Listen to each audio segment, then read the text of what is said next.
தாய் தமிழ் உறவுகள் அனைவருக்கும் வணக்கம். இன்றைய இந்த நிகழ்வு எனக்கு ஒரு மகிழ்ச்சியான ஒரு நிகழ்வு. அதற்கான அடிப்படை காரணம் என்னன்னா, 2012 இல்லைன்னா 2013ஆம் ஆண்டு கல்லூரியில முதலாம் ஆண்டு இறுதி முடிக்கக்கூடிய காலகட்டம்.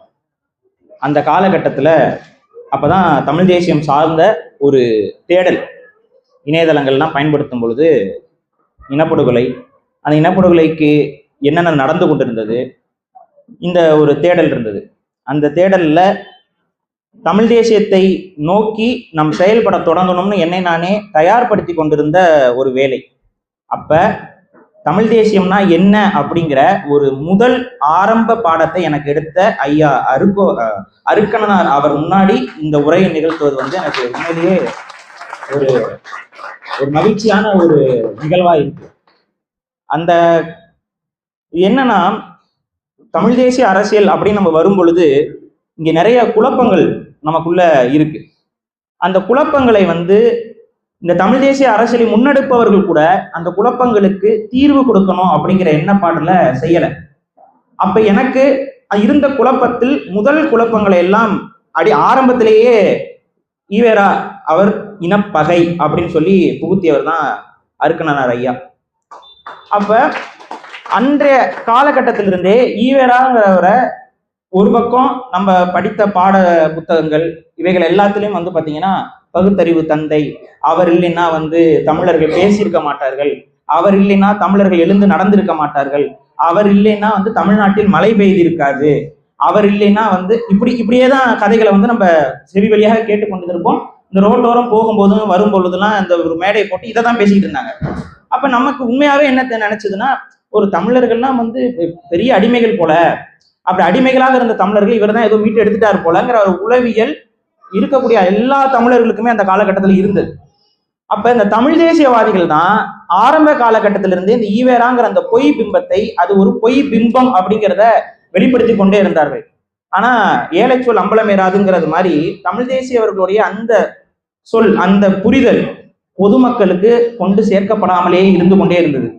அப்ப எனக்கு என்னன்னா, எனக்கு ஏற்பட்ட குழப்பம் போலவே இளைஞர்கள் ஒவ்வொருத்தருக்கும் இந்த குழப்பம் ஏற்பட்டிருக்கும் அப்படிங்கிற ஒரு சிந்தனை எனக்கு இருந்தது.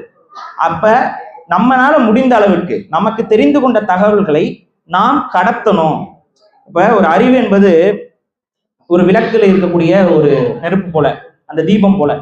அந்த தீபம் ஒரு தீபத்தை இன்னொரு தீபத்தை ஏற்றும் பொழுது வெளிச்சம் அதிகரிக்குமே ஒழிய அது ஒரு இடத்துல மங்கி விடாது. அதனால நம்ம தெரிந்து கொள்ளக்கூடிய ஒவ்வொரு தகவல்களையும் ஊடகங்கள் மூலமாக, வலைதளங்கள் மூலமாக கடத்த தொடங்கினேன். இதுதான் என்னுடைய ஆரம்ப காலகட்ட இந்த தமிழ் தேசிய பயணம். அப்ப அந்த காலகட்டத்திலேயே ஐயா போன்றவர்கள் எனக்கு வழிகாட்டி விட்டார்கள். இல்லைன்னா கொஞ்சம் கஷ்டப்பட்டு தான் சுத்தி கித்தி வந்திருக்கணும்னு நினைக்கிறேன். இவங்க ஆரம்பத்திலே இவர் நமக்கானவர், இவர் நமக்கு எதிரானவர் அப்படிங்கிற ஒரு வரையறையை கொடுக்கும் பொழுது, அதன் ஊடாக நம் தமிழ் தேசியத்தை அணுகும் பொழுது நமக்கு தெளிவு என்பது மிக தெளிவாக இருந்தது. அப்ப அந்த தெளிவை மற்றவர்களுக்கும் கொடுக்கணும்னு சொல்லிதான் முதல்ல பேச ஆரம்பிச்சது, எழுத ஆரம்பிச்சது எல்லாமே. அதுக்கப்புறம் தான் அப்புறம் அந்த வலைதளங்கள்ல காணொலிகள், இந்த பேசுறது, பேட்டி எடுத்து போடுறது, இதெல்லாம். இதுல ஐயா காரைமைந்தன் அவர்கள் என்னை ஒரு திறனாய்வு செய்யணுங்க தம்பி, நீங்க எந்த புத்தகம்னு சொல்லுங்க, நான் உங்களுக்கு ஒரு புத்தகம் சொல்றேன், அது உங்களுக்கு சிறப்பா இருக்கும்னு நினைக்கிறேன்னு அவர் சொன்னாரு. என்னங்க புத்தகம் அப்படின்னோடனே, இதுவா பகுத்தறிவு அப்படிங்கிறது தாங்க புத்தகம், நீங்க அதை படிச்சு பாருங்க, உங்களுக்கு அது பிடித்த தலைப்பாக இருக்கும், ஈவேரா பற்றியது தான் அப்படின்னோடனே, சரிங்க கண்டிப்பா நான் திறனாய்வு செய்யறேன் அப்படின்னு சொல்லிட்டு அந்த புத்தகத்தை பெற்றுக்கொண்டேன். அது உண்மையிலேயே எனக்கு விருப்பமான ஒரு தலைப்பு தான். ஏன்னா எந்த அளவுக்கு தமிழர்களை ஏமாற்றி கொண்டிருந்தார்கள் அப்படிங்கிறத புரிந்து கொள்ள வேண்டும். திராவிடர்கள் தமிழர்களை எப்படி மாயைக்குள்ள புதைத்து வைத்திருந்தார்கள் அப்படிங்கிறத புரிந்து கொள்ளணும்னா அதற்கு நாம் முதலில் உடைக்க வேண்டிய ஒரு பானை ஈவேரா. இந்த ஈவேராங்கிற இந்த பானையை உடைச்சிங்கன்னா மட்டும்தான் திராவிடம்ங்கிற அந்த உண்மையான சாராயம் வெளியில கொட்டும், அதோடைய நாற்றம் நமக்கு வரும். பேசுவதற்கு முன்பு ஐயா சொல்லிட்டாரு வேற, யாகாவராயினும் நாக்காக்க அப்படின்னு சொல்லிட்டாரு. அந்த நாக்கை காக்க வேண்டியவர்கள் காத்திருந்தால் இங்க நாங்க இந்த நிலைமைக்கு வந்திருப்போமா? இதுதான் இந்த புத்தகத்தில் இருக்கக்கூடிய கருத்து. யாகாவராயினும் காக்க வேண்டும். ஆனால் அவ்வாறு நமக்கு போதனை கொடுத்த அந்த வள்ளுவரையும் அந்த வள்ளுவத்தையும் மலம் என்று காக்காமல் ஒருத்தர் இந்த மண்ணில் விமர்சித்திருக்கார் என்றால் அத்தகைய விமர்சனத்தை செய்த ஒரு நபரை எப்படி எனது நாக்கை காத்து கொண்டு நான் பேச முடியும்? எனது நாக்கை காப்பாற்றி கொண்டு நான் பேச இயலாது. ஏனென்றால் அது எனது மொழிக்கும் எனது இனத்துக்கும் நான் செய்யக்கூடிய ஒரு துரோகமாக அமையும். திட்ட வேண்டியவர்களை திட்டாமல் போனதால் தான் கிட்ட வேண்டிய தமிழ் தேசியம் நமக்கு கிட்டவில்லை. இதுதான் உண்மை. நம்ம திட்ட வேண்டியவர்களை திட்டித்தான் தீர்க்கணும். அதனாலதான் நம்ம வரலாறு நெடுக்க பாத்தீங்கன்னா, நம்மளுடைய வயதான பாட்டிகள் இருப்பாங்க, நீங்க பார்த்துருப்பீங்க ஊர்கள்ல கிராமங்கள்ல. அவங்க என்றோ நடந்த நிகழ்வுகள் எல்லாம் அந்த ஒப்பாரி பாடல்கள்னு பாடிட்டு இருப்பாங்க. அதுல ஒருத்தரை திட்டுவாங்க, ஒருத்தரை புகழ்வாங்க. அது அவங்க குடும்ப நிகழ்வு சம்பந்தப்பட்டதாக இருக்கும், இல்ல அந்த ஊர் நிகழ்வு சம்பந்தப்பட்டதாக இருக்கும், இல்ல அவங்க குலதெய்வ பாடல்களாக இருக்கும். அதுல யாரெல்லாம் தீயவர்களோ அவர்களை திட்டி தீர்த்து கொண்டேதான் அந்த பாடல்கள் இருக்கும். நீங்க அதை உட்காந்து கேட்டீங்கன்னா தெரியும். திட்டுவாங்க, நல்லா வசைப்படுவாங்க. இந்த வசைப்பாடுதல், அதான் நாகரிகமான முறையில நடந்த விஷயங்களை சொல்லி நாம் பேச வேண்டும். அதை நம்ம தவிர்க்க கூடாதுங்கிறத இங்க நான் பதிவு பண்றேன். அந்த அடிப்படையில ஐயாவுக்கும் எனக்கு ஒரு விமர்சனம் இருக்குங்கய்யா. நீங்க இதுவா பகுத்தறிவுன்னு பேர் வைத்ததுக்கு பதிலாக இதுவா பெரியாருன்னு பேர் வச்சிருந்தீங்கன்னா இந்த புத்தகம் இன்னும் ஒரு உச்சத்தை தொட்டு இருக்கும் அப்படிங்கிறதான் பார்க்க முடியும். அதற்கு தகுந்தா போலதான் ஐயா அவர்கள் பல விஷயங்களை இந்த புத்தகத்தில் படிப்படியாக அடுக்கிறார். அதை அடுக்கிறது மட்டும் இல்லாமல் இந்த புத்தகத்துல ஒரு தொனியை அவர் கையாளுறாரு. அது எந்த தொனி அப்படின்னு பாத்தீங்கன்னா, இந்த திராவிட மாயை அப்படிங்கிறத உணரும் காலகட்டத்துல இந்த திராவிடத்தை நம்பி கொண்டிருந்த தமிழ் தேசியவாதி எத்தகைய ஒரு ஆதங்கம், அந்த ஆதங்கத்தோடயே இந்த புத்தகத்தை ஐயா பதிவு பண்ணியிருக்காரு. முழுக்க முழுக்க ஆதங்கத்தோடைய வெளிப்பாடு இருக்கு. இப்படிப்பட்ட நபரையா நாம் எல்லாம் நம்பணும், நானும் நம்பினேங்கிற அந்த கேள்வியை அவருக்குள்ளேயே பல முறை இந்த புத்தகத்துல கேட்டுக்கிட்டே வராரு. அதற்கு மற்றும் வலு சேர்க்கும் விதமாக இந்த திராவிடவாதிகள், இந்த திராவிடத்தை பேசக்கூடிய ஈவராவை தூக்கி பேசக்கூடிய நபர்கள், அவர்களோடு ஐயாவுக்கு நடந்த முரண்பாடுகள், அவர்களோடு நடந்த விவாதங்களையும் இதுல ஒரு சில இடங்கள்ல பதிவு பண்றாரு. அந்த விவாதங்களை பார்க்கும் பொழுது ஐயா வைக்கக்கூடிய எந்த ஒரு கருத்துக்கும் அவர்கள் பதிலே சொல்லல.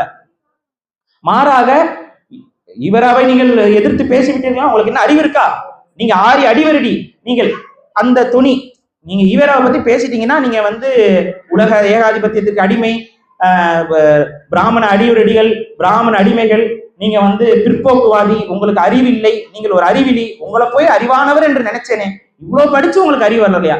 இப்படி பலர் இவரோடு அந்த வசைப்பாடல் செய்திருக்கிறார்கள் என்பதை ஐயா அவர்கள் இந்த புத்தகத்தில் வரிசைக்கா பதிவு செஞ்சிருக்காரு.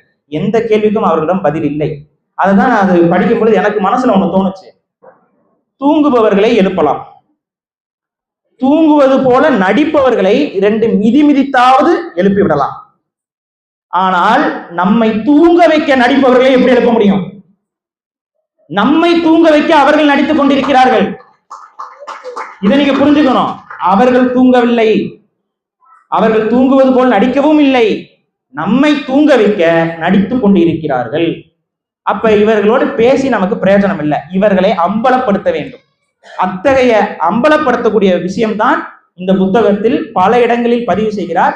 அதை ஐயா நீங்க இதை நகைச்சுவை குணத்தோடு எழுதுனீங்களா எனக்கு தெரியல, ஆனால் இதை படிக்கும் போது எனக்கு சில இடங்களில் சிரிப்பு வந்தது.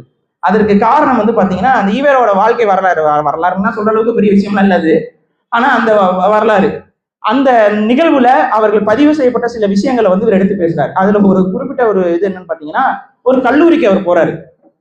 கல்லூரிக்கு அவர் போயிட்டு, அது அறிவியல் சார்ந்த ஒரு பொறியியல் கல்லூரி. அந்த அறிவியல் சார்ந்த பொறியியல் கல்லூரிக்கு போயிட்டு தமிழ் அறிவியல் மொழி இல்லைன்னு பேசுறாரு. அந்த பொறியியல் கல்லூரியில எதற்கு இவரை கூப்பிட்டுருக்காங்க? தமிழ் சார்ந்த ஒரு கருத்தரங்குக்கு அவரை கூப்பிட்டுருக்காங்க, தமிழ் சார்ந்து பேசுங்க அப்படின்னு சொல்லி. தமிழ் சார்ந்து ஒரு பொறியியல் கல்லூரியில கூப்பிடும் பொழுது இந்த நபர் அங்க போய் என்ன சொல்றாருன்னா, இது தமிழ் மொழி அறிவியலுக்கு உகந்த மொழி அல்ல, அதை விட்டு விடுங்கள், அதுல எந்த விதமான அறிவியல் சிந்தனையும் கிடையாது, அது குப்பை, பகுத்தறிவு சிந்தனைக்கு அது ஒவ்வாது, அதனால அதை தூக்கி போட்டு விடுங்கள் அப்படின்னு சொல்லி ஒரு அறிவியல் கல்லூரியில, ஒரு பொறியியல் கல்லூரியில தமிழ் சார்ந்த அறிவியல் சார்ந்த விஷயங்கள், தமிழர்களுக்கு தெரிந்த அறிவியல், ஒரு பொறியியல் கல்லூரி அப்படின்னு சொல்லும் பொழுது அங்க இன்ஜினியரிங் பேஸ்டா பேசலாம், அதுல தமிழர்களுடைய எண்ணியலை பற்றி பேசலாம், தமிழர்களுடைய எழுத்தியலை பற்றி பேசலாம், தமிழர்களுடைய கட்டிடக்கலையை பற்றி பேசலாம், வரலாற்றை பற்றி பேசலாம், தமிழர்களுடைய ஆயுதங்களை பற்றி பேசலாம், இல்லை இன்னும் கொஞ்சம் ஆழமாக போய் தமிழர்களுடைய உருக்கு சம்பந்தப்பட்ட, அதாவது இரும்பு போன்ற தொழில்நுட்பங்களை பற்றி பேசலாம். இது மாதிரி பேசுவதற்கு ஆயிரக்கணக்கான விடயங்கள் ஒரு பொறியியல் கல்லூரியில் பேசுவதற்கு இருக்குது. ஆனா இந்த ஈவேரா அந்த வாய்ப்பையும் பயன்படுத்தி கொண்டு தமிழை இகழ்ந்து விட்டுத்தான் வந்தார். இது இது எதுக்கு நம்ம இங்க பதிவு பண்றோம்னா, ஈவேரா தனது வாழ்நாள் முழுவதும் அவர் எதற்கு செலவிட்டார் அப்படின்னா, தமிழை பழிக்க, தமிழை அழிக்க. இது வேற எந்த ஒரு செயலையும் அவர் செய்யல. இதைத்தான் நம்ம உணர்ந்து கொள்ளணும். மற்றது எல்லாம் நம்மிடம் சொல்லப்பட்ட பொய்மை.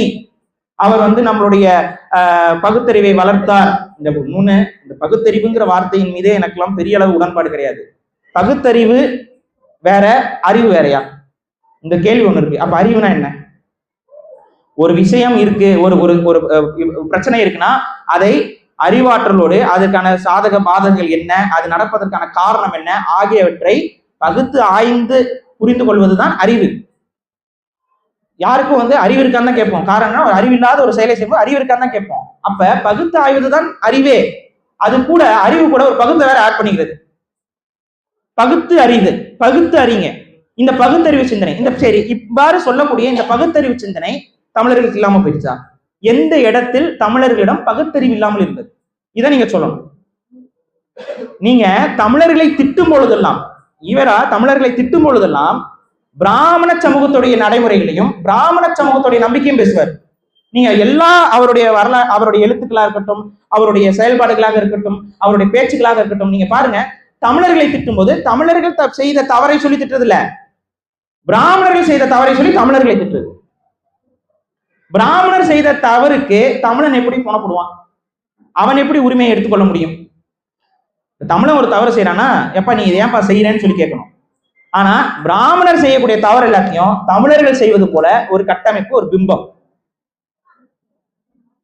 நம்மளுடைய பெருமைக்குரிய விஷயங்கள் எல்லாம், நம்ம கோயில் கட்டி இருக்கிறோம், நம்ம நூல்கள் உருவாக்கி இருக்கிறோம், அறநூல்கள் அறநெறிகளை உருவாக்கி இருக்கிறோம், வாழ்வியல் உருவாக்கி இருக்கோம். இது எல்லாத்தையும் பிராமணர்களுக்கு தாரவார்த்து கொடுத்துருக்கு. பிராமணன் செய்யற தவறையெல்லாம் நம்ம தலையில எழுதுறது, நம்ம செஞ்ச நன்மை எல்லாத்தையும் பிராமணன் தலையில எழுதுறது. இதெல்லாம் சொல்றதெல்லாம் ஈவேரா இலக்கணம். ஈவேராங்கிற ஒரு நபர் எப்படி எப்படி செயல்பட்டு இருக்கிறார் என்பதற்கு இது ஒரு இலக்கணம்.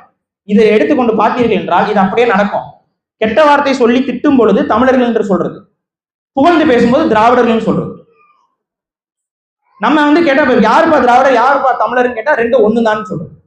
அப்ப இகழும் பொழுதெல்லாம் தமிழருங்கிற பதத்தை கையாளுதல், புகழும் பொழுதெல்லாம் திராவிடங்கிற பதத்தை கையாளுதல். நோக்கம் என்னன்னா, ஈவேரா முழுமையாக உழைத்த நோக்கம் என்னன்னு பாத்தீங்கன்னா, நமக்கு பின்னாடி இத்தனை வருஷம் நம்ம இங்க பேசியிருக்கோம், நமக்கு பின்னாடி ஒருத்தரும் தன்னை தமிழர் என்றோ தமிழ் உணர்வாளர் என்றோ தமிழ் இனத்தை சார்ந்தவர் என்றோ பேசிவிடக் கூடாது. அப்படி பேசுவதற்கான துணிவே அவர்களுக்கு இருக்கக்கூடாதுங்கிற ஒரு நயவஞ்சக செயலோடு தான், திட்டமிட்ட சதியோடு தான் இவையெல்லாம் நடந்திருக்கிறதுங்கிறத இந்த புத்தகம் நிறுவுது. இந்த புத்தகத்தை நிறுவுறதுக்கு அவர் என்ன செய்யறாருன்னு பாத்தீங்கன்னா, ஒரு நடுநிலையாளராக நின்று கொள்கிறார். தன்னை ஒரு தமிழ் தேசியவாதியாக கூட இவர் முன்வைத்துக் கொண்டு இந்த புத்தகத்தை எழுதல, மாறாக தன்னை ஒரு நடுநிலைவாதியாக வைத்துக் கொண்டு இந்த புத்தகத்தை எழுதுறாரு. எப்படி கேள்வி கேட்கிறாருன்னா, சரி ஈவேரா அவர்கள் உண்மையாகவே தமிழ் சமூகத்திற்காக உழைத்திருந்தால் என்றால் இந்த மாதிரியான நிகழ்வில் என்ன பேசியிருக்க வேண்டும்? இந்த கேள்வி எழுப்புறாரு. ஒரு அறிவியல் மன்றத்துக்கு போய் கொண்டு அங்க தமிழ்ல அறிவியல் இல்லைன்னு பேசுறதுக்கு வேற ஏதாவது பேசியிருக்கலாம்ல. ஆனா தொடர்ச்சியாக இதை பதிவு செய்கிறார் என்றால் அவர் தமிழை பழிக்கதான் சென்றார். இது ஒரு நிகழ்வு. அடுத்த ஒரு நிகழ்வை குறிப்பிடுறாரு. அது திருமண விஷயங்களுக்கு, ஒரு திருமண கல்யாணம் இதுக்கு கூப்பிடுறாங்க. நம்ம எதுக்கு கூப்பிடுவோம்? ஏதோ வயசானவரா இருக்காரு, வாழ்த்திட்டு போகணும், யாரோ ஒருத்தர் கூப்பிட்டுருக்காங்க. கண்டிப்பா ஒரு தமிழ் அப்பாவியா தான் இருப்பாங்க. ஒரு தமிழ் அப்பாவி தான் இந்த நம்ம இவங்களை சரி வயசாயிடுச்சு, வயசான வாழ்த்தனா நல்லது நடக்கும்னு ஏதாவது நம்பிக்கையில கூப்பிட்டுருப்பாங்க போல. இங்கே அந்த நபர் போயிருக்காரு. அங்க போயிட்டு என்ன சொல்லணும், இந்த இந்த தம்பி எனக்கு ரொம்ப தெரிந்த தம்பி, இவர் நல்ல பண்பாளர், நல்ல அறிவாளர், குறைந்தபட்சம் நல்ல திராவிட சிந்தனை கொண்டவர், அப்படி சொல்லி போக முடியாதுங்கிறனாலதான் வேற ஏதோ பேசிட்டார் போல. நல்ல திராவிட சிந்தனை கொண்டவர் சொன்னா அந்த பொண்ணு கல்யாணம் பண்ணிக்குமா? அவர் அங்க போயிட்டு என்ன சொல்லியிருக்காரு, திருமணம் ஏன் பண்றீங்க? கல்யாணத்துக்கு போயிட்டு திருமணம்ங்கிறது அது பொய்மை. ஒருவருக்கு ஒருத்தி என்று வாழலாம் கூடாது. இப்படி வாழ்றதுலாம் ஒரு வாழ்க்கையா? இது ஒரு அடிமை முறை இல்லையா? இது ஒரு ஆணாதிக்க சிந்தனை இல்லையா? எதற்கு கல்யாணம், எதற்கு திருமணம்? அவன் சுதந்திரமா வாழ்ந்துட்டு போங்களேன். ஒருவனுக்கு ஒருத்தின் ஏன் பேசுறீங்க? ஒரு பெண் 10 துணையாளர்கள் வச்சுக்கணும், ஒரு ஆளுக்கு எது ஏன் விருப்பப்படி வாழுங்களேன். இந்த கட்டமைப்பெல்லாம் எதற்கு அப்படின்னு சொல்லி ஒரு கல்யாண மண்டபத்துல போய் பேசிக்கிட்டு இருக்காப்ல. இதற்கு ஐயா அவர்கள் ஒரு ஓமை கொடுத்திருப்பாரு. அது எந்த நகைச்சுவை நடிகர்னு நான் மறந்துட்டேன், கவுண்டமணியா அது வந்து இல்ல வடிவேலன், அவங்களும் இதே மாதிரி ஒரு கல்யாணத்துக்கு, யாரு வடிவேல் தான், வடிவேல் ஒரு கல்யாணத்துக்கு கூப்பிட்டு அநேகமாக இந்த நிகழ்வை மனசுல வச்சுதான் அதை எடுத்திருப்பாங்கன்னு நினைக்கிறேன். அந்த கல்யாணத்துக்கு கூப்பிட்டு அவர் பேச சொல்லுவாங்க.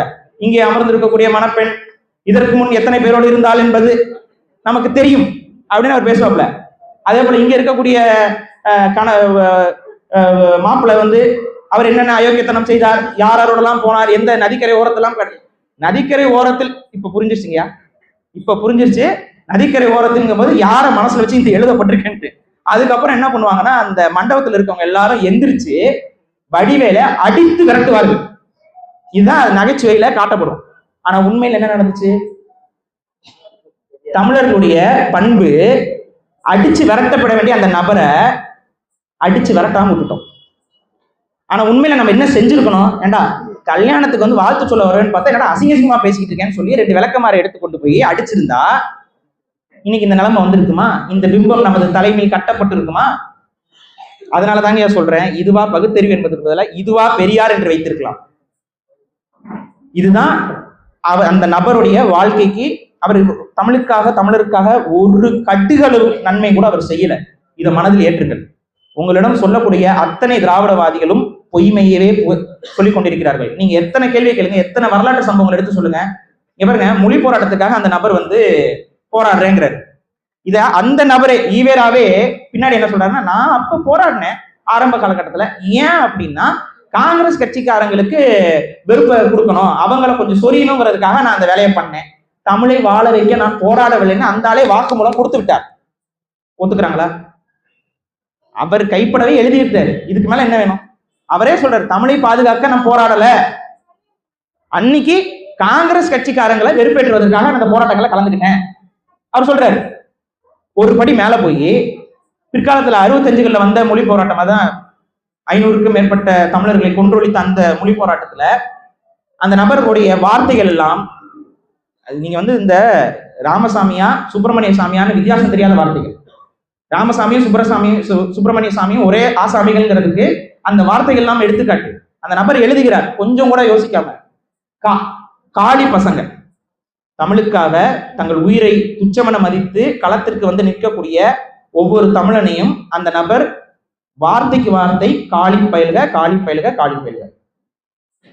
காவல்துறையிடம் கேட்கிறார், காவல்துறைக்கு வந்து துப்பாக்கியும் லத்தியும் பூ பறிப்பதற்கான்னு கேட்கிறார்.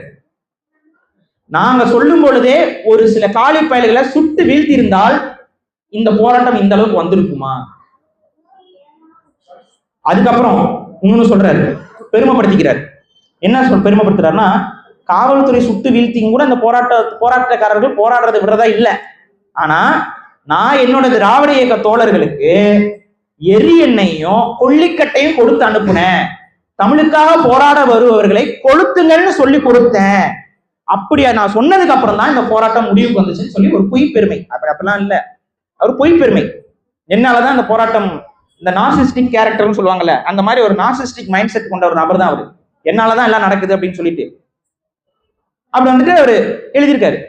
இந்த மாதிரி எழுதுற ஒரு நபர் தமிழுக்காகத்தாங்க காலம் முழுக்க வாழ்ந்தாருன்னு சொன்னா ஏதாவது நம்புற மாதிரி இருக்கா? இது எந்த இடத்துல அவர் தமிழுக்காக வாழ்ந்தார், தமிழ் இனத்திற்காக இருந்தார்?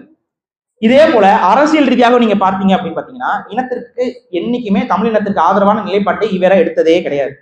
எப்பப்பெல்லாம் தமிழர்களுக்கு தேவைன்னு வருமோ அப்பப்பெல்லாம் அந்த தேவை வந்து ஏதாவது ஒன்று சொல்லி சாக்கு போக்கு சொல்லி தட்டி விடுறதுதான் வேலை. தன் சமூகத்தை சார்ந்த ஒரு நபர் ஒரு பெரும் கொலை குற்றத்துல ஈடுபட்டாருங்கிறது தெரிஞ்சு 40 தமிழர்களை கொன்றொழித்தார்கள் அப்படிங்கிறது தெரிந்தும் அதுக்கு எந்தவித அறிக்கையும் விடாமல் கமுக்கமா உட்கார்ந்திருந்தார். பெரிய எதிர்ப்பு கீழ்வன்மை சமூகத்துக்கு, பெரிய எதிர்ப்பு. அந்த எதிர்ப்புலாம் வந்ததுக்கு அப்புறம் ஒரு ஐயோ நம்மளுடைய பிம்பம் வெளிப்பட்டு விடுமோ அப்படிங்கிறதுக்காக ஒரு ஒப்புக்குச்சப்பா அறிக்கை. அந்த ஒப்புக்குச்சப்பா அறிக்கையிலையும் கொலை செய்தவர்களை திட்டவில்லை. என்ன சொல்றாருன்னா, இந்த கம்யூனிசவாதிகள் சும்மா கடந்த மக்களை தூண்டி விட்டு சாகடிச்சிட்டாங்க. இதுதான் அந்த கட்டுரையோடைய சாராம்சம். எந்த இடத்தில் இந்த நபர் தமிழ் சமூகத்திற்காக உண்மையாக இருந்திருக்கிறார்? இந்த மாதிரி கேள்விகளை ஒவ்வொரு நிகழ்வாக பதிவு செய்கிறார். அதையும் ஐயா அவர்கள் எப்படி பதிவு செய்யறாருன்னு பாத்தீங்கன்னா, ஈவராவை நம்ம கிட்ட திணிப்பாங்கல்ல, பெண் விடுதலைக்காக உண்மையாகவே இவர் பெண் விடுதலை போராளியா, பெண் விடுதலைக்காக இவர் உண்மையாகவே செயலாற்றினாரா, அந்த பெண் விடுதலை கோட்பாட்டை உளமாற இவர் நம்பினாராங்கிற கேள்விகளை இந்த புத்தகத்துல அவர் கேட்கிறாரு. அதற்கு சில காணொலி காட்சிகளையும் உள்ள அப்படி போட்டு வச்சிருக்காரு. ஏன்னா நாளைக்கு இந்த காணொலி காட்சிகளை அழிச்சாலும் அழித்து விடுவார்கள், அதனால இப்பவே பதிவு பண்ணி வச்சிருக்கணும். புத்தகத்திலேயே காணொலி காட்சியை ஃப்ரேம் பை ஃப்ரேம் போட்டு வச்சிருக்காரு. அதுல என்ன காணொலி காட்சினா, ஈவேரா அவர்கள் பத்திரப்பதிவுங்கிறத எப்படி சொல்றது, அது பத்திரப்பதிவு தான், அந்த திருமணமே பத்திரப்பதிவு தான். தனது சொத்துக்களை பாதுகாத்துக் கொள்ள மணியம்மையை பத்திரப்பதிவா அவர் திருமணம் பண்றாரு. அந்த பத்திரப்பதிவா திருமணம் பண்ணிக்கிட்டு அவர் நடந்து வராரு. அந்த நடந்து வரும்போது மணியம்மை அவங்க பின்னாடி நடந்து வருவாங்க, வெக்கப்பட்டுக்குவாங்க. அவங்களுக்கு ஒரு வெக்கம் வரும். அவங்களுக்கு இவரோட நடந்து போற அளவுக்கு அது வெக்கம் வரதானே செய்யும். அந்த வெக்கம் அவங்க வெக்கப்பட்டு சினிங்கி நிற்பாங்க. இந்த காணொலி காட்சியை ஒவ்வொரு ஃப்ரேமா போட்டு அவர் போட்டிருக்காரு. அந்த பெண்ணுக்கு இவரோட நடந்து வர விருப்பம் இல்லை அப்படின்னா ஒன்னா அந்த பெண்ணை வற்புறுத்தக்கூடாது, மாறாக வற்புறுத்தி அவங்களோட நடந்து வர்றதுக்கு அவர் முயற்சிப்பார் அந்த காணொலியில. அப்ப இந்த இடத்துல இவர் எந்த இடத்துல பெண் சுதந்திரத்தை பார்த்தாருங்க. அதுக்கப்புறம் ஒரு கூட்டத்துல அவர் நடந்து வரும் பொழுது இவர் காலனி தான் அணிஞ்சிருப்பாரு. ஆனா அவருடைய மனைவியான மணியம்மை அவர்களுக்கு காலனி எதுவும் கொடுக்காம அவங்க வெறுங்கால நடந்து வந்துட்டு இருப்பாங்க. தான் காலனி அணிஞ்சிருக்கோம், தனது மனைவி காலனிய இப்ப ஈவேரா நிறைய சில தொழில்கள்லாம் செய்து சில வருமானத்தை பெருக்கி கொண்டு அவர் ஒரு வசதியா தான் இருந்தார். என்ன தொழில் சொல்றேன்னா, போற இடம்னா கூட்டம் கூட்டுற இடம்னா பிச்சை எடுப்பாரு. காசு கொடுத்தாதான் கேள்விக்கு பதில் சொல்லுவாரு. நீங்க கேள்வி கேட்டீங்கன்னா அது என்ன, நீங்க கேள்வி கேட்குறீங்க, காசு கொடுத்து கேள்வி கேளுங்க. இதுதான் அவருடைய நிலைப்பாடு. ஏன்னா இவர்கிட்ட யாருக்கு காசு கொடுத்து யாருக்கு காசுக்கு பிடிச்ச கேடுன்னு சொல்லி யாரும் கேள்வி கேட்க மாட்டாங்கன்னு சொல்லி இப்படி ஒரு முறைமை. காசு கொடுத்துட்டு கேள்வி கேளுங்க, எங்கேயாவது இருக்குமா இது? அப்படி போராடம்லாம் இந்த கேள்வி கேட்கிற அந்த பண்பே இல்லாம இருக்கணும். அது அவரே சொல்றாரு. அவரே அவருடைய பதிவுகள் எழுதுறாரு. எனக்கு அவர் என்ன சொல்றாரு, காலம் முழுக்க பகுத்தறிவு சிந்தனையோட தான் வாழணும் அப்படிங்கறத சொல்லிட்டு இருக்காருன்னா, அவரே சொல்றாரு, எனக்கு என் பேச்சை கேட்டுக்கிட்டு என் பின்னாடி முழு நம்பிக்கையோடு எந்தவித கேள்விகளும் கேட்காத நபர்கள் தான் தேவைங்கிறார். இதற்கும் இந்த ஆரிய பிராமணிய தத்துவங்களுக்கும் என்ன வேறுபாடு? இதுதான் கேள்வி. ராம பக்திக்கும் இந்த ராமசாமி பக்திக்கும் என்ன வேறுபாடு? எதுவும் கேள்வி கேட்க கூடாதான். அவர் சொல்லிதெல்லாம் சரின்னு நம்பிக்கணுமா, நம்பிக்கிட்டு அவர் மூடத்தனமா நம்பிக்கிட்டு வரணுமா. இவர் தான் பகுத்தறிவு தந்தையாம். இதெல்லாம் அவரே சொல்லியிருக்காருங்க. அதனால நம்ம தமிழர்களாக அவருக்கு கொடுக்க வேண்டிய பட்டம் என்பது முரண்களின் மூட்டை ஈவேரா. முரண்களின் மூட்டை, எல்லா முரண்களையும் ஒன்னா போட்டு ஒரு மூட்டை போட்டீங்கன்னா அதுதான் ஈவேரா. எல்லா பக்கமும் மாத்தி மாத்தி பேசியிருக்காரு. திருக்குறளை ஒரு பக்கம் மலம்னு பேசுறாரு. அது பகுத்தறிவு சிந்தனைக்கு ஒவ்வாத, வள்ளுவன்கிற ஒரு புலவன் பகுத்தறிவு சிந்தனைக்கு ஒவ்வாத கருத்துக்களை எல்லாம் சொல்லி அங்கங்க ஒரு சில நல்லதை சொல்லிட்டு ஒரு எழுதி வச்சுட்டு போயிருக்காரு. எல்லாம் நல்லதை சொல்லிட்டு ஒரு பக்கம் மலத்தை தலைவிட்டா நம்ம அதை ஏத்துக்க முடியுமா? இப்படி பேசி வச்சிருக்காரு. ஏங்க இதை எடுத்துருங்கிறேன், வள்ளுவத்தை தூக்கி போட்டுருன்னு நான் சொல்றேன். அந்த இடத்துல வேற என்னத்தை வைப்பீங்கன்னு என்கிட்ட கேட்கறாங்க. இங்க மலம் இருக்கு, அதை எடுத்துரு அப்படின்னு சொல்றேன். அந்த இடத்துல வேற என்ன வைப்பீங்கன்னா கேட்பீங்க அப்படிங்கிறாரு. திருக்குறளை மலத்தோடு ஒப்பிட்டு பேசி கொண்டிருந்த நபர். இதெல்லாமே அந்த ஆள் பேசினதான். இதை கேள்வி கேட்டோம்னா பதில் இல்லை, விளக்கம் வேற. அவர் சொல்றாரு, வெள்ளையர்கள் காலை நக்கினேன் அப்படின்னா அவர் ஒரு பெருமையா அவரே சொல்லிக்கிறாரு. இப்ப சமீபத்துல கூட ஒரு ஈவேராவுடைய பேத்தி அவர்கள் அதற்கு விளக்கம் கொடுத்திருந்தாங்க. அந்த விளக்கம் அவங்களா கொடுத்தது இல்ல, ஈவேராவே சொன்னதுதான். அது என்ன எத்தகைய உயர்ந்த விளக்கம்னு பாருங்களேன். வெள்ளைக்காரன் சாக்ஸ் போட்டிருப்பானா, சாக்ஸ் போட்டதால அவனுடைய கால் சுத்தமா இருக்குமா? சாக்ஸ் போடுவவனுடைய கால் சுத்தமா இருக்குங்கிறது பகுத்தறிவா? அந்த சாக்ஸ போட்டிருந்தா தெரியும். ஒரு சாக்ஸ் எந்த அளவுக்கு நாற்றம் முடித்த ஒரு விஷயம்னு உங்களுக்கு தெரியும். இயற்கையா கால்கள் இருந்தா கூட அந்த அளவுக்கு நாராது. ஆனா சாக்ஸ மாட்டினா அந்த கால் தான் நாரி கிடக்கும். வெள்ளைக்காரன் கால்களை நக்க உங்களுக்கு விருப்பம் என்றால் நக்கிக் கொள்ளுங்கள், அதற்காக விளக்கங்கள் தராதீர்கள். அவர் விளக்கம் கொடுத்திருக்காருங்க. இதெல்லாம் சத்தியமா அவர் சொல்லியிருக்காருங்க, சத்தியமா பேசியிருக்காரு. வெள்ளைக்காரனோட கால் சுத்தமா இருக்கும், அதனால அதை நக்கிறது தப்பு இல்லைன்னு பேசுறாரு. இதுதான் அவருடைய சிந்தனை. அருவருப்பான பேச்சுக்கள். இன்னொன்னு, இன்னைக்கு நிறைய பேர் சொல்றாங்க, அது எந்த தரப்புல சொல்றாங்கன்னு தெரியல, ஈவேராவுடைய கூற்றுகளை பொது உடைமையாக்குங்கள், அரசுடைமையாக்குங்கள் சில தமிழ் தேசியவாதிகள்லாம் சொல்றாங்க. அது இதெல்லாம் அரசு உடைமையெல்லாம் ஆக்கக்கூடாது, அது குப்பையில போடுங்கன்னு தான் நம்ம சொல்லணும். அதெல்லாம் அரசுக்கும் இதுக்கு சம்பந்தமே கிடையாது. சிலர் கேட்டா அப்பதான் அவருடைய கருத்துக்கள் வெளியில வரும். இது என்ன முரண்பட்ட வாதம்னே புரியல. அவர் கருத்து வெளியில பாட புத்தகங்கள்ல அதை படிச்சுட்டு நம்ம மண்டைக்குள்ள அந்த கழிவுகள்லாம் ஏறணுமா? அது இது ஒரு மிக தவறான ஒரு விடயம். அது வந்து அரசுடைமை ஆக்குறதுங்கிறதுல அரசுடைமை ஆக்காம அவங்க இவ்வளவு நாள் வச்சிருக்காங்கன்னா அதுக்கு காரணம் உங்களுக்கு புரிய வேண்டாமா? அந்த எழுத்துக்கு எந்த மதிப்பும் கிடையாது. அந்த எழுத்தை நீங்கள் எடுத்து படித்தீர்கள் என்றால் தானாகவே அந்த பிம்பம் உடஞ்சிவிடும். இங்க பிரச்சனை என்னன்னா, ஈவேராங்கிற அந்த நபரை படிக்காதவர்கள் தான் ஈவேராவை தூக்கி சுமந்து கொண்டிருக்கிறார்கள். ஈவேராங்கிற அந்த நபரை உண்மையாக தமிழர் ஒருவர் தமிழ் உணர்வோடு படித்து விட்டார் என்றால் எந்த இடத்திலுமே அந்த நபர் நமக்கான நபர்னு மனசுல ஒட்டாது. ஈவேராங்கிற அந்த நபரை படிச்சாவே தெரிஞ்சு போயிடும். முரண்கள், அத்தனை முரண்கள், அவ்வளவு அருவருக்கத்தக்க விஷயங்கள். அது இல்லாம அவர் மேடை பேச்சு இந்த ஆடியோக்கள்லாம் இன்னைக்கு இருக்கு, இணையதளங்கள்ல பதிவு பண்ணி வச்சிருக்கிறாங்க. அவ்வளவு ஆபாசங்கள். இப்ப ஆபாசமாக பேசிய ஒரு திமுக நபரை வந்து 3 ஆண்டுகள் சிறை தண்டனை. ஈவேரா பேசிய காலகட்டத்தில் இதெல்லாம் வழக்கு பதிவு செய்யப்பட்டிருந்தா அந்த நபர் காலம் முழுக்க சிறையில தான் இருந்திருக்கணும். காலம் முழுக்க சிறையில தான் இருந்திருக்கணும். அத்தகைய அருவருக்கத்தக்க பேச்சுக்கள், மக்களுடைய நம்பிக்கையை குறை சொல்றது மட்டும் நான் சொல்லல, சக மனிதர்களை பற்றி பேசிய பேச்சுக்களாக இருக்கட்டும், தன்னோடு பயணித்த கருணாநிதி, அண்ணாதுரை, இவங்களெல்லாம் நம்ம சொல்றது இல்ல, அவர் என்ன சொல்லியிருக்கான்னு போய் பாருங்க. குள்ள உருவம், அந்த உருவம்னு உருவக்கேலி அண்ணாதுரையர். சரி, நம்ம எல்லாம் சொல்லுவோம் ஈவேரா வந்து இந்த காலகட்டத்துல இப்படி ஒரு முறை தவறிய பொருந்தா காமத்திற்கு ஒரு முறை தவறிய திருமணத்தை செய்கிறாரே, மகள் போல பார்த்து வளர்த்த ஒரு பெண்ணை வந்து திருமணம் செய்து கொள்கிறார். அதுக்கு 1000 விளக்கம் நீங்க சொல்லலாம். நீங்க 1000 சொத்து போயிடக்கூடாது அது இதெல்லாம் சொல்லலாம். சொத்து பெண்களுக்கு அன்னைக்கு சொத்துரிமை இல்லை அப்படிங்கிறதே பச்சை பொய். அதெல்லாம் சொத்துரிமை இருந்தது. என்னன்னா அந்த சம்பந்தம் இல்லாத ஒரு பெண்ணை வாரிசாக காட்டுவதற்கு வாய்ப்பு இல்லை. அப்ப நீங்க என்ன பண்ணிருக்கணும்? நீ தான் பெரிய போராளியாச்சே, நீ போராளியான்னு என்ன பண்ணிருக்கணும்? என் சொத்து இவங்களுக்கு தான் போகணும், இதை எவன்டா தடுப்பான்னு கேட்டு போராடி இருக்கணுமா? போராடி இருக்க கூடாதா? இதுதானே பெண்களுக்கு சுதந்திரத்தை வாங்கி கொடுக்குறது. அதை விட்டுட்டு அந்த பெண்ணை திருமணம் செஞ்சுக்கிறது என்ன மாதிரியான முறைமை? என்னுடைய சொத்து எனக்கு பின்னாடி நான் தத்தெடுக்கக்கூடிய இந்த பெண்ணுக்குத்தான் செல்லணும் அப்படின்னா அதை செல்லாமல் தடுப்பதற்கு ஒரு சட்டம் இருக்குன்னா அந்த சட்டத்துல பெண்ணை கொளுத்தி இருக்கணும். அப்போ அவன் கை எங்க வச்சிருந்த? மித்த நேரத்துல சட்டத்தை கொளுத்துறீல. இந்தியா சுதந்திரம் அடைஞ்சிச்சுன்னு சொல்லும் போது போய் கொளுத்துறீல, கொடிய கொளுத்துறீல.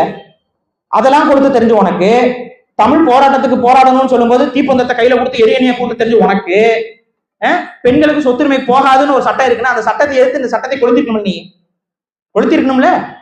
அப்ப கொளுத்தாம விட்டுவிட்டு கல்யாணம் பண்ணுவாங்க. இது சரி, கல்யாணம் பண்றீங்க, பகுத்தறிவு கல்யாணம் எதற்கு மாலை?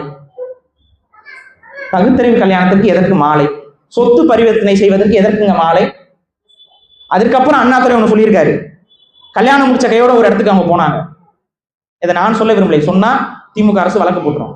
அண்ணாதுரையோட கட்டுரை எடுத்து படிங்க. அவங்க ஏதோ ஒரு மலை தொடர்ச்சி பகுதிக்கு போயிட்டு வந்தாங்க.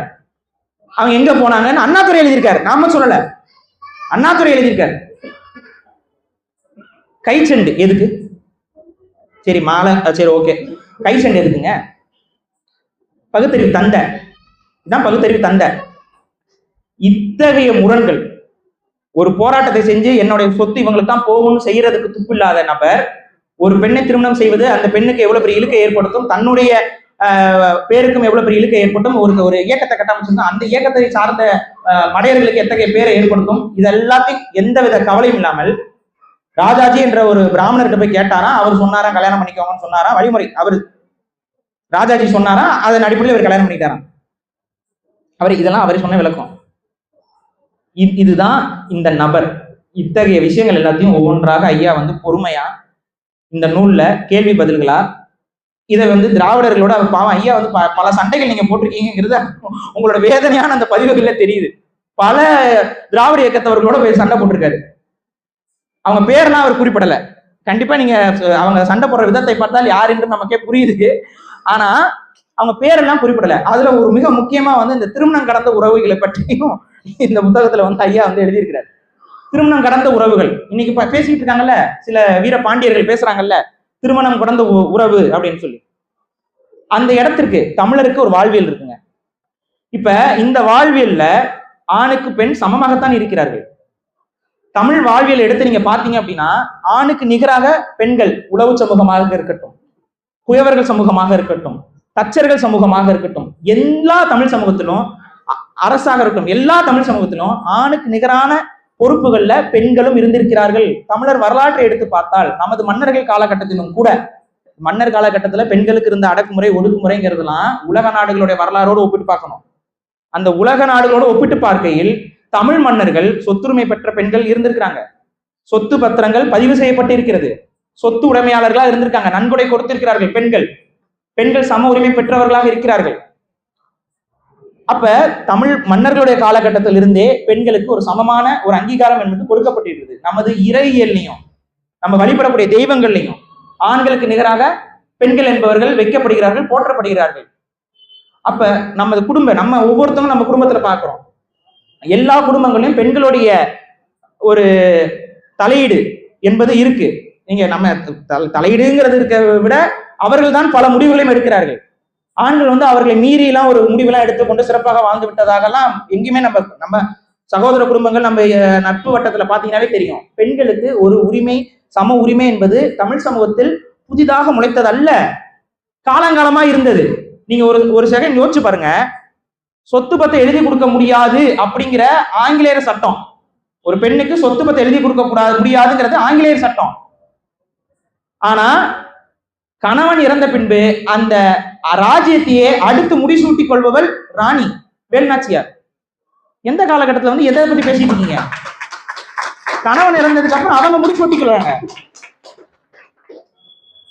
சங்க புலவர்கள்ல எத்தனை பெண்பார் புலவர்கள், ஆண்களுக்கு நிகரான அளவுக்கு பெண்பார் புலவர்கள் வேற எந்த மொழியிலையும் பார்க்க முடியாது. சீனர்கள்ட்ட நீங்க பார்க்க முடியாது, ரோம கிரேக்கர்கள்ட்ட பார்க்க முடியாது. பெண்பார் புலவர்கள் அத்தனை பேரு.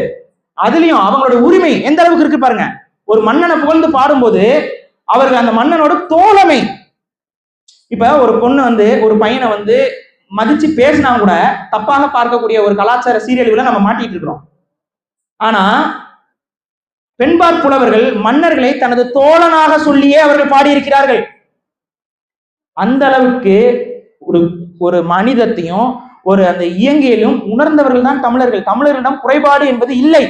இருந்திருக்கலாம், ஒரு சில குறைபாடுகள் இருக்கலாம். அது காலத்தால் ஏற்பட்ட சில மாற்றங்களால், அந்நிய படையெடுப்புகளால், அதனால் விளைந்த சில சிந்தனை மாற்றங்கள், பொருளியல் மாற்றங்கள்னால ஏற்பட்ட குறைபாடுகள். அந்த குறைபாடுகளை நம்ம ஆதிக்கம் அடையும் பொழுது நமக்கான அதிகாரத்தை நாம் நிறுவும் போது மாறி இருக்கும். ஆனா இடையில் வந்தவர்கள் சொருகிய அருவருக்கத்தக்க வாழ்வியலை தமிழர் வாழ்வியல் என்று நாமே நம்ப வைத்த ஒரு கயவர் தான் இந்த ஈவேரா. அது நமது வாழ்வியல் அல்ல, அதை நம்ப வச்சு விட்டார். அதை நம்பினருடைய விளைவு என்னன்னா, தமிழன் என்ற பெருமிதமும், தமிழன் என்ற கர்வமும், தமிழன் என்ற அந்த உயர்வு சிந்தனையும் இன்னைக்கு இல்லாம போயிடுச்சு. தமிழன் என்று சொன்னாவே தலை குனிறானுங்க. பேச்சு அளவுல தமிழர், ஆமாங்க தமிழ், ஆமாங்க பழைய மொழிங்க, மூத்த மொழிங்க எல்லாம் சொல்லுவான். எல்லாருக்கும் தெரியும். நீங்க ரோட்ல யார்கிட்ட போய் கேளுங்க, தமிழ் மூத்த மொழியான்னு கேட்டா ஆமான்னு சொல்லுவான். ஆனா அவரிடம் உங்க குழந்தை எங்கே படிக்கணும், உங்க குழந்தைக்கு தமிழ் நன்றாக எழுத படிக்க தெரியுமான்னு கேளுங்க, அது படிக்க எழுதுறது என்னங்க பிரயோஜனம் அப்படிமா. இதுதான் தமிழரோட உளவியல். இந்த உளவியல் சிதைவை சிதைத்தது வேற யாரும் அல்ல, இந்த ஈவேரா. இந்த ஈவேரா மட்டும் இல்லாமல் இருந்திருந்தால் இந்த சிதைவை யாராலையும் இது மாதிரி நடந்திருக்காது. காரணம், தொடர்ச்சியாக தமிழ் விரோத செயல்களையும் தமிழ் விரோத கருத்துக்களையும் பொது வழியில் இவர்களிடம் அன்றைக்கு ஊடகம் இருந்தது, இவர்களிடம் வெளிச்சம் இருந்தது, போட்டு பரப்பி பரப்பி பரப்பி தமிழர்கள் மத்தியில அந்த உயர்ந்த சிந்தனையை ஒழிச்சு விட்டாங்க. இன்னைக்கு அதோடைய விளைவுதான் இங்க இயற்கையாக நமக்கான அரசியலை முன்னெடுக்கும் பொழுதும் கூட தமிழர்களுக்கு ஒரு தயக்கம். இதுல ஒரு கொடுமையான ஒரு நிகழ்வு என்ன தெரியுங்களா? தமிழ் தேசியம் பேசி கொண்டிருக்கிறவர்கள் கூட, எனக்கு தெரியுங்க, நான் 2012-13 தான் தமிழ் தேசியம் தொடங்குது. எனக்கு 2009 இருந்து நான் வரல. அப்ப நான் ரொம்ப சின்ன பையன். 2012-13 தான் நான் தொடங்குறேன். ஆனா 2012-13 நான் அரசியல் களத்துல வரும்பொழுது கூட ஈவேராவுக்கு முட்டு கொடுத்துட்டு இருந்த தமிழ் தேசியவாதிகளும், வீர வணக்கங்கள் செய்து கொண்டிருந்த தமிழ் தேசியவாதிகளும் பார்த்து வெதும்பிய காலங்கள் உண்டு. எனக்கு வெதும்பிய காலங்கள் உண்டு. நம்ம ஒண்ணு சொல்லுவோம், இது தவறான மனிதர்னு, அந்த பக்கம் புகழ் வணக்கம், அங்க வீர வணக்கம். ஆனா அந்த நிலை படிப்படியாக மாறுகிறது. தமிழர்கள் விழிப்படைந்து கொண்டிருக்கிறார்கள். புகழ் வணக்கமும் வீர வணக்கமும் வைத்தவரும் கூட இன்னைக்கு அந்த முரண்களின் மூட்டையை கொஞ்சம் கொஞ்சமாக அவிழ்க்க தொடங்கி விட்டார்கள். கொட்டுவதெல்லாம் குப்பை குப்பை குப்பை. இந்த குப்பை தான் அந்த ஈவேராங்கிற அந்த மூட்டைக்குள்ள இருக்கு. அந்த குப்பை தான் அப்படின்னு சொல்லி ரொம்ப சிரமப்பட்டு திராவிடர்களுக்கும் புரியும் மன்னம், எப்பா இது குப்பைப்பா, இந்த குப்பைக்கு எப்படிப்பா நீங்க முட்டு கொடுக்குறீங்க, இந்த குப்பை செய்த அத்தனையும் நயவஞ்சகத்தால் செய்தது, இது தெரியாம இது ஒண்ணுன்னு அவருக்கு தெரியலைங்க. அவர் கோபத்துல பேசிட்டாருங்க. அவர் நமக்காக தாங்க பேசினாரு. அவர் நம்ம மீன்ல இருக்கக்கூடிய கோபத்துல சில விஷயங்கள் பேசிட்டாருங்க அப்படின்னு சிலர் முட்டு கொடுக்கறதும் இந்த புத்தகத்துல இருக்கு. ஆனா அது இல்ல, முழுக்க இந்த நபர் செய்தது திட்டமிட்ட தமிழின அழிப்பு அப்படிங்கிறத இந்த புத்தகம் நிறுவுது. இந்த புத்தகத்தை ஐயா ரொம்ப எளிய முறையில் தமிழர்கள்ட்ட பரப்பணுங்கிற நோக்கத்திலே தான் இந்த புத்தகம் எழுதியிருக்கிறார். அதனால இப்ப தமிழ் தேசிய செயல்பாட்டுக்குள்ள இருக்கவங்க இதை படிக்க அப்படிலாம் இல்லை. ஒரு இயல்பா ஒரு மாணவர்கிட்டயோ இயல்பா ஒரு குழந்தைகிட்ட கொண்டு போய் கொடுத்தீங்கனாலும் இந்த புத்தகத்தை படிக்கும் பொழுது அவர்களுக்கு தெளிவு வந்துடும். ஓ ஆமா, இது ஒரு நயவஞ்சகம் அப்படின்னு. இந்த நயவஞ்சக நாடக பாம்பை தமிழின தலைவர் என்றும் தமிழருக்கு பகுத்தறிவு கொடுத்தவர் என்றும் தமிழ் மொழிக்காக இவர்தாங்க உழைச்சாருன்னு சொல்லியும் எப்பெல்லாம் தமிழர்கள் இந்த இந்திய ஏகாதிபத்தியத்தையும் இந்த மதவாதிகளையும் எதிர்த்து பேசும்போதெல்லாம் இந்த முகத்தை கொண்டு வந்து வைக்கிறது. ஒரு இழிவனும் இழிவா இல்லைன்னா இந்த ஈவேரா முகத்தை கொண்டு தமிழ்நாட்டு மேப்போட பொறுத்துறது. இதையெல்லாம் வன்மையாக நாம் கண்டிக்க வேண்டும். இதுக்கு நம்ம இடம் கொடுக்கவே கூடாது. ஏன்னா ஈவேராங்கிற இந்த பொய் முகத்தை வைத்து உண்மையான தமிழ் தேசிய முகங்கள் மறைக்கப்பட்டு கொண்டிருக்கிறது. அப்ப அதையும் யாரெல்லாம் அதுக்கப்புறம் எழுத்து சீர்திருத்தம் செய்தது, எழுத்து சீர்திருத்தம் ஈவேரா செய்யல. ஈவேராவுடைய எழுத்து சீர்திருத்த கொள்கை என்னன்னு நம்ம பாத்தீங்க அப்படின்னா, காட்டு மிராண்டி கால தமிழ் எழுத்துக்களை தூக்கி எறிந்து விட்டு ஆங்கிலத்தை எழுத தொடங்குங்கள். இதுதான் ஈவேராவுடைய எழுத்து சீர்திருத்தம். அவருடைய கொள்கையும் இதுதான். தமிழ் காட்டு மிராண்டி கால எழுத்தூர்கள் அப்படின்னு சொல்லிட்டு அதை தூக்கி போட்டுன்னு தான் பேசியிருக்காரு. அதுக்கப்புறம் வேற வழி இல்லாம சில தமிழ் புலவர்கள், சில தமிழ் பண்டிதர்கள் அவங்க பத்திரிகை நடத்தும் பொழுது தமிழை எளிமையாக கொண்டு வரணுங்கிறதுக்காக அவர்கள் தொடர்ச்சியாக காலகாலமாக கூட்டங்கள் நடத்தி புரிதலை ஏற்படுத்தி எழுத்து சீர்திருத்தம் எந்தெந்த இடத்துக்கு தேவைன்னு சொல்லி சில சீர்திருத்தங்களை கொண்டு வராங்க. அதை இவர் ஏற்றுக்கொள்கிறார், அவ்வளவுதான். ஆனா எழுத்து சீர்திருத்தத்தை இவர் என்னமோ யோசிச்சுலாம் சொல்லல. இவரை பொறுத்த வரைக்கும் நீங்க மலாய மக்கள் எழுதுவாங்க. மலேசியால மலாய மக்களுக்கு பாத்தீங்கன்னா அவங்களுடைய எழுத்தூர்கள் அவங்க பயன்படுத்துறது இல்லை. அவங்க என்ன பண்ணுவாங்கன்னு பாத்தீங்கன்னா ஆங்கிலத்திலே எழுதுவாங்க. ஆவாஸ் அஞ்சிங் அப்படின்பாங்கல்ல, அது மாதிரி ஆவாஸ் அஞ்சிங் அப்படின்னு எழுதுவாங்க. அது ஆங்கிலத்தில் எழுதுவாங்க. ஆங்கிலம் தான் அவங்களுக்கு எழுத படிக்க தெரியும். இன்னைக்கே நம்மளுடைய காலகட்டத்திலும் அதை படிப்படியாக இந்த திராவிட கூட்டம் நடைமுறைப்படுத்திருச்சு பாருங்க. இன்னைக்கு திரைப்படங்களுடைய பேர்கள் எதுல வருது நீங்க பாருங்க. தமிழ்ல எழுத்து போடுறது இல்ல, தமிழ் பேரா இருந்தாங்க கூட அது ஆங்கிலத்துல மட்டும்தான் போடுறாங்க. அதுக்கப்புறம் இந்த பாடல்கள் இருக்குல்ல, இந்த லிரிக்ஸ் வீடியோன்னு சொல்லி போடுறாங்க பாத்தீங்களா, அந்த பாடல் வரி காணொலிகள், அந்த பாடல் வரி காணொலிகள் பாருங்க தமிழ் எழுத்தூர்ல எழுதுறது இல்ல, அதை படிப்பவன் தமிழன். அந்த ஏன்னா பாடல் தமிழ்ல இருக்கு, அதை படிக்க போறவன் தமிழன் தானே, தமிழ் எழுத்தூர்ல எழுதுறாங்கல்ல. நீங்க வேணா பாருங்க, நீங்க தமிழ்நாட்டில் வரக்கூடிய எந்த படத்துக்குமே தமிழ் தேசியவர்கள் எடுக்கிற படங்களை தவிர்த்து தமிழ்நாட்டில் வரக்கூடிய அத்தனை படங்கள்லையும் ஆங்கிலத்துல தான் தமிழ் எழுதப்படுது. பெரிய பெரிய பேனர் கட் அவுட் எல்லாம் நீங்க போய் பாருங்க, இந்த விளம்பரங்கள் செய்யற இடங்கள் எல்லாம் அங்க ஆங்கிலம். இப்ப ஈவேராவுடைய எழுத்து சீர்திருத்தம் இதுதான், தமிழ் மொழி அழிப்பு தான், இதுதான் அவருடைய கொள்கையா இருந்திருக்கு. அதை தான் அவர் சொல்லிட்டு இருந்தாரு. அவர் உண்மையாவே தமிழ் அச்சுறுகளுக்கு கொண்டு வரணும் இதெல்லாம் இல்ல. இன்னைக்கு எப்படி இந்த சோ ராமசாமி ஆங்கில வார்த்தைகளை பத்திரிகையில உள்ள போட்டு எழுதுவாப்ல, சில வார்த்தைகள் அப்படி அப்படியே எழுதுறது, அந்த ஆங்கில வார்த்தை அப்படியே எழுதுற அந்த போக்கும் ஈவேராவிடம் இருந்திருக்கு. அதான் சொல்றேன்ல, ராமசாமி, சுப்பிரமணிய சாமி, இவங்க எல்லாருமே, இவர்கள் அனைவரும் ஆசாமிகளே. இவர்கள் தமிழ் இனத்துக்கு எதிரானவர்கள்.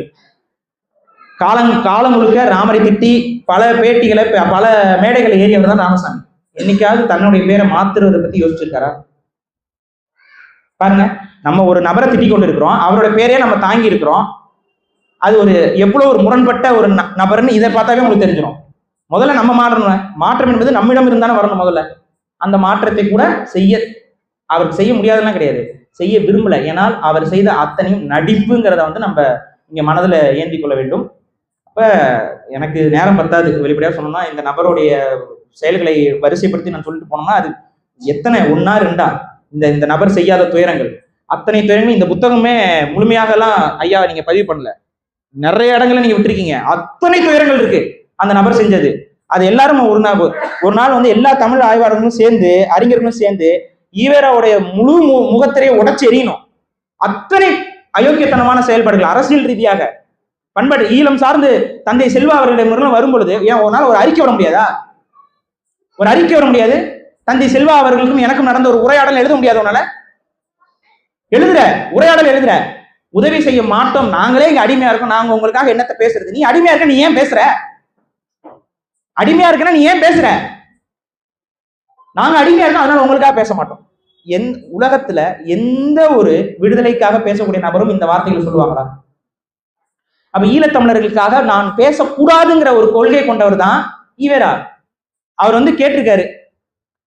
கேட்டதுக்கு நீ என்ன சொன்னோம்? ஆமாங்க, கண்டிப்பா நான் எழுதுறேன், உங்க தரப்பு நியாயங்களை சொல்லுங்க, நான் பதிவு பண்றேன், மக்களுக்கு தெரியட்டும், தமிழக மக்களுக்கு தெரியட்டும். இதுதானே ஒரு இயற்கையாக ஒரு சிந்திக்கக்கூடியவனோட செயலா இருக்கும். ஆனா என்னால எழுத முடியாது, ஏன்னா நானே ஒரு அடிமை. நான் ஏன் ஒரு அடிமை இன்னொரு அடிமைக்கு எப்படி உதவி செய்ய முடியும்? இதுதான் கடுகளவு கூட அவர்கள் நன்மை செய்யலங்கிறதுக்கு காரணம் இதுதான். நன்மை செய்யறதுக்கு அத்தனை வாய்ப்புகளும் அந்த நபர்களுக்கு இருந்த போதிலும் அவர்கள் நமக்கு எதிராகவே தான் இருந்திருக்கிறார்கள். அந்த நபரை எதிர்த்து தான் திமுக இங்க வந்துச்சு. நீங்க புரிஞ்சுக்கணும். திமுக ஆட்சி அதிகாரத்தில் வரும்போது இவரை தூக்கிட்டு இல்ல அதை குப்பையில் போட்டு விட்டார்கள். அதை தூக்கி கொண்டு வந்திருந்தால் அவர்களுக்கு அதிகாரமே வந்திருக்காது. அதை போட்டுவிட்டு தங்களை உண்மையான தமிழ் பற்றாளர்கள் போல சரியாக இந்த இந்திய எதிர்ப்பு போராட்டம், இந்த காங்கிரஸ் மேல இருந்த வெறுப்பு, இதெல்லாம் பயன்படுத்தி கொண்டு வந்து விட்டார்கள். வந்ததற்கு அப்புறம் நமக்கு கொள்கை என்பது இல்லை, நம்ம கொள்ளையடிக்கக்கூடிய கூட்டம். அப்ப நம்ம ஒரு பொய்யான ஒரு கொள்கை தலைவர் வைக்கணும். அந்த கொள்கை தலைவராக இருக்கக்கூடியவர் தமிழ் ஆளாக இருந்தா அவங்க தமிழ் உணர்வு பெற்று நம்மை திரும்ப கேள்வி கேட்டு விடுவார்கள். அதனால இந்த நபரை வைப்போம்.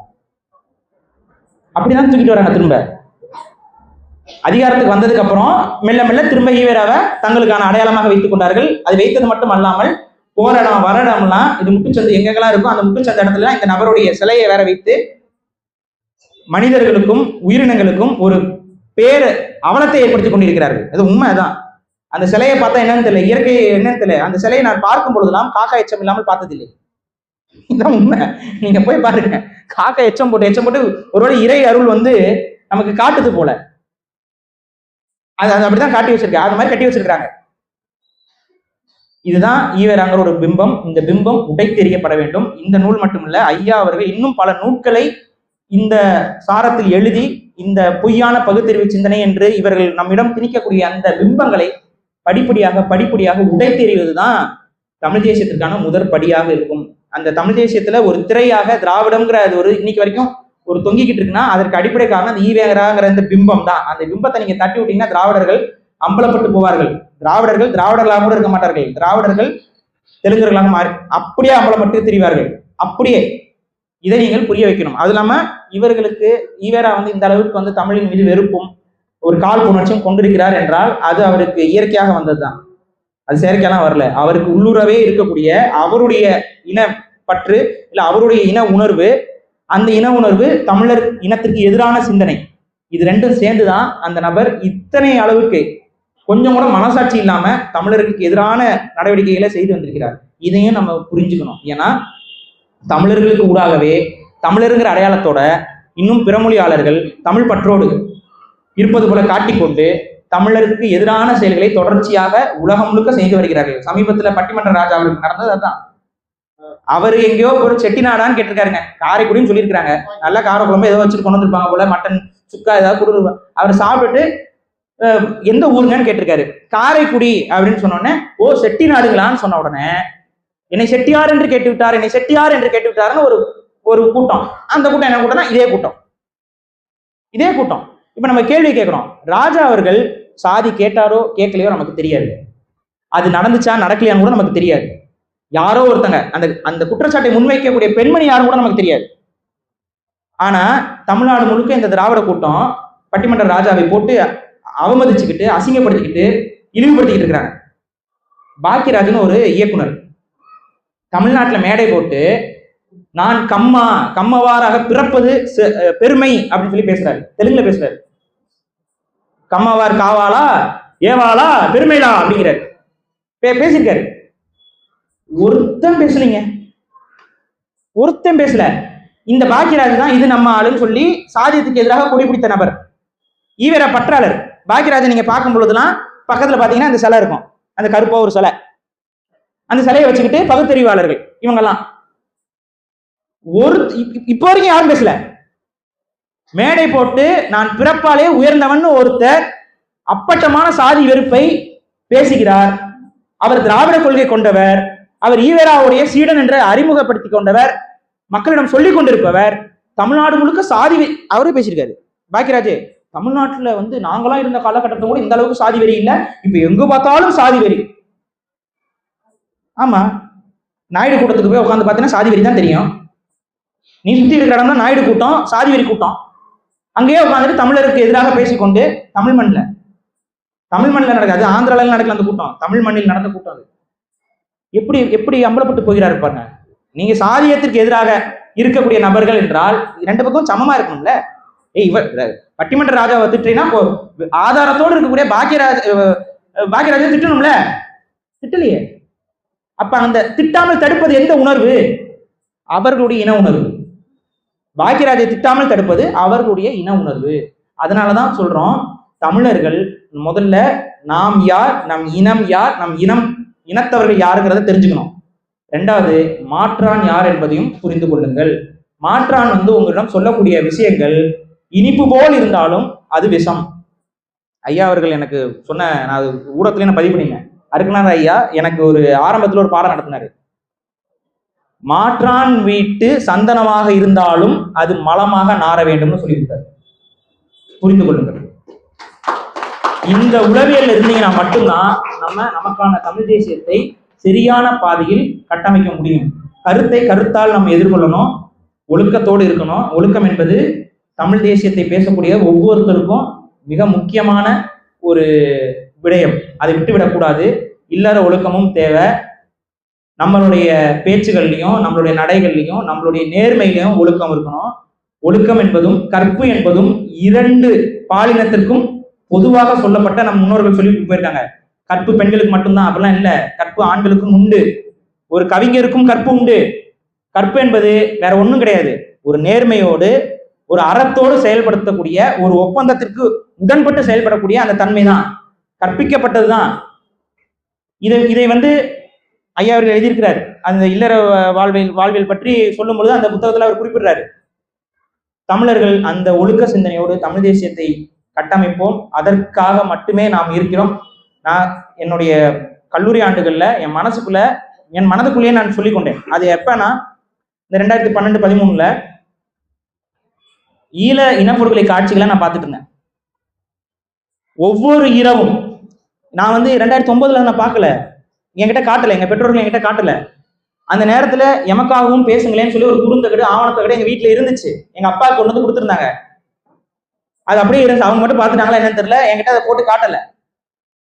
ஆனா அந்த குறுந்தகடு நான் வச்சிருந்தனால அது என்னன்னு ஒரு நாள் போட்டு பார்க்கும் பொழுது அதில் இருக்கக்கூடிய காணொலி காட்சிகள், அப்புறம் இணையம் முழுக்க பரவி கிடக்கக்கூடிய இந்த இனப்படுகொலை சார்ந்த, தமிழுக்காகவும் தமிழருக்காகவும் நம் இனத்துக்காகவும் போராடிய பெண்களை சிங்கள இராணுவம் செய்த அந்த அயோக்கியத்தனம், அது காணொலி காட்சிகள். அந்த காணொலி காட்சிகள் இருக்கக்கூடிய அந்த இரத்த கரை, அந்த ஓலம், அந்த தமிழ் குழந்தைகள் கதறக்கூடிய கதறல் சத்தம், தமிழ் குழந்தைகள் இறந்து கிடக்கக்கூடிய அந்த சடலங்கள், குழந்தைகள், அதெல்லாம் பார்க்கிறேன். பார்க்கும்போது என் மனசுக்குள்ள வெறி என்றுதான் சொல்ல வேண்டும். ஒரு வெறி, ஒரு வெறுப்பு என் மீது. நம்ம என்ன பண்றோம்? நம்ம ரத்த சொந்தம், நம்ம இனிமே பண்ண முடியலையே. இந்த வெறியும் இந்த நெருப்பையும் மனதுக்குள் ஒவ்வொரு முறையும் நம்ம பதிவு செய்யணும். எனக்கு சில நேரங்களில் சோர்வு வரும். எந்த இடத்துல சோர்வு வரும்னா, சில நேரங்கள்ல உண்மைக்காக சில விஷயங்களை நம்ம விமர்சிப்போம். இது தவறு, இது சரி, இப்படி செய்யறது தான் தமிழ் தேசியம் சொல்லி சில விஷயங்களை நம்ம பேசுவோம். அப்படி பேசும் பொழுது சிலர், இந்த திராவிட இயக்கத்தவர்கள் போல இருக்கக்கூடிய சிலர் முட்டு கொடுப்பவர்கள் என்று வைத்துக் கொள்ளலாம். தன் தலைவன் எது செய்தாலும் சரி அப்படின்னு நம்பக்கூடிய ஒரு கூட்டம். அந்த கூட்டம்லாம் என்னை வசைப்பாடும். அவங்களும் தமிழ் தேசியம் சொல்லிக்குவாங்க, வசைப்பாடும். அந்த வசைப்பாடும் போது நமக்கு ஒரு சின்ன சோர்வு ஏற்படும் மனசுல. அந்த சின்ன சோர்வு வரும் பொழுதுலாம் மீண்டும் மீண்டும் இனப்படுகொலை ஆவண படங்களை நான் பார்ப்பேன், திரும்ப பார்ப்பேன். நிறைய பேர் கேட்கறீங்க, இத்தனை வருஷமா உங்களுக்கு சலிப்பு தட்டலையா? இத்தனை ஆண்டு காலமா நீங்க பேசிட்டே இருக்கீங்க, தொடர்ச்சியா சொல்லிட்டே இருக்கீங்க, ஒருத்தங்க வராங்க ஒருத்தங்க போறாங்க, பல பேர் குடும்ப சூழல்லாம் மாறுது. எப்படி இந்த தளத்தில் உங்களால இருக்க குடும்ப பிரச்சனை, குடும்ப சூழல் இதெல்லாம் கடந்து நீங்க தொடர்ந்து கொண்டே இருக்கிறீர்கள் கேட்கும் பொழுது எனக்கும் சோர்வு வருது. ஆனால் சோர்வு வரும் பொழுதெல்லாம் என் இனப்படுகொலை காட்சிகளை நான் பார்த்து பார்த்து பார்த்து என்னை நானே அறிந்து கொள்வேன், என்னை நானே மனதளவில் அறிந்து கொள்வேன், அந்த உணர்வை தக்க வைப்பேன். இதை எல்லாரும் பின்பற்றுங்க. ஏன்னா நம் சமூகத்திற்கு நடந்த அந்த அவலங்கள் நம் மனதில் ஆழ பதிந்தால்தான் இந்த அவலங்கள் நடக்காமல் நாம் தடுத்து நிற்போம். அந்த அவலங்கள் நடக்காமல் இருப்பதற்கு எந்த எல்லைக்கும் செல்ல தயாராக இருக்கக்கூடிய அந்த தைரியத்தை, அந்த உணர்வு தான் நமக்கு கொடுக்கும். அந்த உணர்வை விட்டுவிடாதீர்கள். வாழ்க தமிழ், ஆழ்க தமிழர்.